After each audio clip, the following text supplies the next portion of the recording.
आपल्यासोबत कर्जत जामखेडचे आमदार रोहित पवार आहेत. आपण त्यांच्याशी बातचीत करूयात. दादा, आज प्रचाराचा नारळ फुटतोय, काय भाव? काय प्रथेप्रमाणे इथं कनेरीला श्री हनुमानाच्या मंदिरामध्ये तिथं नारळ फुटत असतो आणि प्रथेप्रमाणे आम्ही सर्वजण इथं आलो आहे. प्रथा आणि परंपरा आमच्या सर्वांसाठी महत्त्वाचं आहे आणि पवारसाहेबांचं जे मोठं कुटुंब आहे, पवार आडनावाचं सोडून तिथं लोक नक्कीच साहेबांना ऐकण्यासाठी येत असतात आणि हळूहळू तुम्ही जर बघितलं तर आता साहेबांना यायला अजून 45 मिनटं आहेत, तरीसुद्धा मोठ्या प्रमाणात लोक आता इथं आलेली आहेत. कनेरीच्या महावितरायाला प्रश्न पडला असेल की कौल कोणाच्या बाजूने द्यायचा? नाही, आता कसं असतं की तुम्ही जर हनुमानरायाच्या बाबतीत बघायला गेला तर निष्ठा आणि शक्ती याचं एक प्रतीक ते असतं. त्यामुळे निष्ठा साहेबांच्या बाबतीत महत्त्वाची आहे, कारण साहेबांनी निष्ठा सोडली नाही. जे लोक साहेबांना सोडून गेले, विचार बदलला, जर निष्ठाच त्यांनी राखली नाही तर मग निष्ठेचं प्रतीक हे नक्कीच आशीर्वाद सुप्रियाताईंना देईल.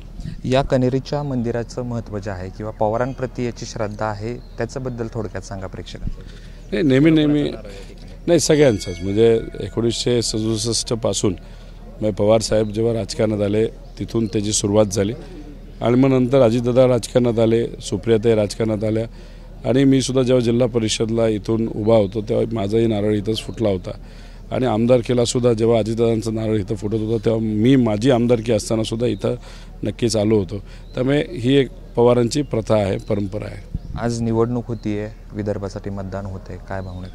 नाही, तिथं जर तुम्ही बघितलं तर वातावरण हे काँग्रेस आणि शिवसेनेच्या बाजूने दिसते आणि मध्ये तुम्ही जर बघितलं तर आता कार्यकर्ते इतके हुशार झाले आहेत काँग्रेस आणि महाविकास आघाडीचे की एका ठिकाणी मशीन म्हणजे EVM मशीन बदलण्याचा प्रयत्न तिथं झाला होता, तरीसुद्धा त्यांनी ती गोष्ट निदर्शनास आणून ज्या नवीन मशीन चेक केलेल्या मशीन ज्या होत्या त्या न देता दुसऱ्या दिल्या होत्या. त्यामुळे तिथं आता अभ्यासू पद्धतीने इलेक्शन लढलं गेलं आहे. लोक भाजपच्या विरोधात आहेत, त्यामुळे नक्कीच कौल जो आहे तो महाविकास आघाडीच्या बाजूला येईल. काल सुनेत्रा वहिनींनी फॉर्म भरलेला आहे. खरं तर विजयाचा विश्वास व्यक्त केला. नाही, चालेल ना, काय हरकत नाही. मग ते त्यांच्याकडे दुसरा पर्याय नाही, त्यांना विजयाचा विश्वास हा करावाच लागेल. खरं तर दगडूशेठ गणपतीरायाचं दर्शन घेतल्यानंतर पुढच्या बाजूलाच तुम्ही जर बघितलं तर या देशातली पहिली मुलींची शाळा महात्मा फुलेंनी तिथं सुरू केली होती. भिडेवाडा समोरच होता. आमच्या सगळ्यांची अपेक्षा होती की कदाचित दादा तिथेही गेले असते, पण दादा तिथं गेले नाहीत. कारण का काल 2-3 दिवसापूर्वी भिडे गुरुजींना दादा भेटले होते आणि कदाचित त्यावेळेस त्यांनी सांगितलं असावं, कारण का भिडे गुरुजी हे नेहमी महात्मा फुलेंच्या विरोधात बोलतात. आता तिथे अपेक्षा ठीक आहे, आमची अपेक्षा आता त्याला काही महत्त्व राहिलं नाही, पण सुप्रियाताईच या मतदारसंघातून मोठ्या मताधिक्याने निवडून येतील असा विश्वास आम्हाला तरी वाटतो. तुम्ही अजितदादांवर सातत्यानं टीका करत आहात. त्यांनी त्या दिवशी टीका केली तुमच्यावर, ते म्हटले काही लोकांना आकाश ठेंगणं वाटायला लागले. नाही, कसं आहे, आता आम्ही क्रिकेट खेळणारी माणसं आहोत.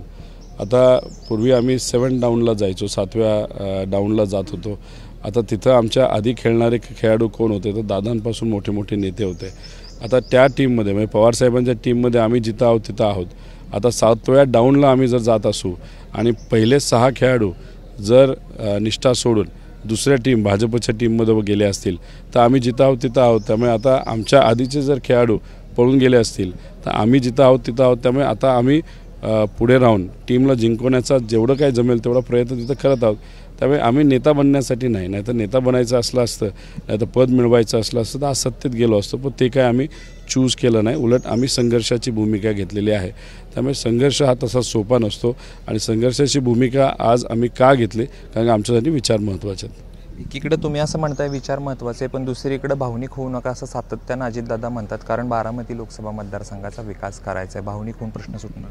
त्यांच्या भाषणामध्ये तुम्ही जर मुद्दे घेतले तर त्याच्यामध्ये ते आतला आणि बाहेरचा असा काही ते मुद्दा घेतात. त्यामुळे ते सुद्धा भावनिक करण्याचा प्रयत्न तिथं करतच आहेत. त्यामुळे आता तेच उलट जास्तीत जास्त भावनिक करण्याचा प्रयत्न तिथं करतील आणि आम्हाला असंही कळालं आहे की अख्ख्या महाराष्ट्राला वाऱ्यावर सोडून दिले दादांनी आणि फक्त बारामती लोकसभा मतदारसंघामध्येच ते लक्ष देणार आहेत.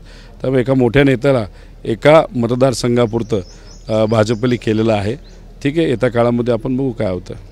तुम्ही असं म्हणताय ते बारामती लोकसभा मतदारसंघात फिरतात, त्यांना विचारल्यावर ते म्हणतात माझा प्रश्न आहे कुठे फिरायचा. खरं आहे, त्यांचाच प्रश्न आहे, त्यांनी तो चूज करावा. आता भाजपला जे पाहिजे होतं त्यांना मर्यादित अजितदादांना करायचं ते भाजपली करून दाखवलेलं आहे.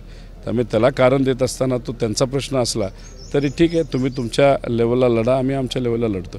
तुम्ही सातत्यानं त्यांच्यावर टीका करताय आणि ग्राउंड लेवलला आणताय. मी पुन्हा एकदा तोच प्रश्न विचारला होता जो तुम्हाला 2-3 दिवसापूर्वी. ते दादांना कळत नसेल का की आपल्याला ग्राउंड लेवलला आणते, तर तुम्ही सातत्यानं त्यावरती टीका करता? आता आमचं एकच मत आहे की आम्ही जे काही टीका करतोय त्याला काहीतरी बेस आहे. आम्ही उगाच हवेतली टीका करत नाही. आम्ही द्रौपदीपर्यंत जात नाही. त्यामुळे मोदी टू द्रौपदी त्यांचा प्रवास फार फास्ट झालेला आहे.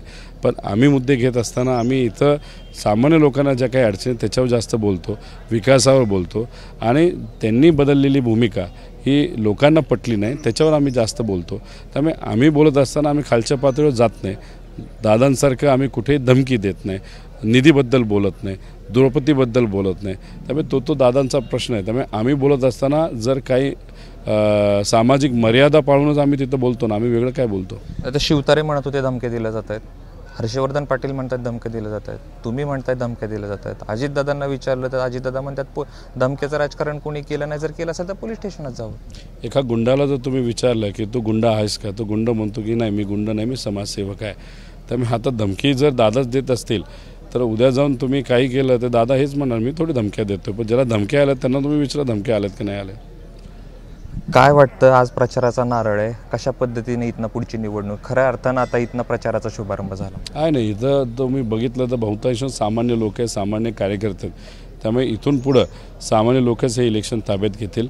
नेते जे होते ते दादांबरोबर गेलेले आहेत आणि जे दुसऱ्या फळीतले नेते ते साहेबांबरोबर आहेत आणि कार्यकर्ते तर साहेबांबरोबरच आहेत. त्यामुळे इथं आजपासून पुढं 7 तारखेपर्यंत हे इलेक्शन सामान्य लोक आणि सामान्य कार्यकर्ते हातात घेतील असं आपल्या सगळ्यांना चित्र दिसेल. खूप खूप धन्यवाद. तर रोहित पवार ज्यांनी सांगितलं की सर्वसामान्य लोक जे आहेत ते इलेक्शन हातात घेतील आणि सुप्रिया सुळे यांना निवडून आणतील. कॅमेरा पर्सन अमोल गावायसह जयदीप भगत, एबीपी माझा, कनेरी, बारामती. एबीपी माझा, उघडा डोळे बघा नीट.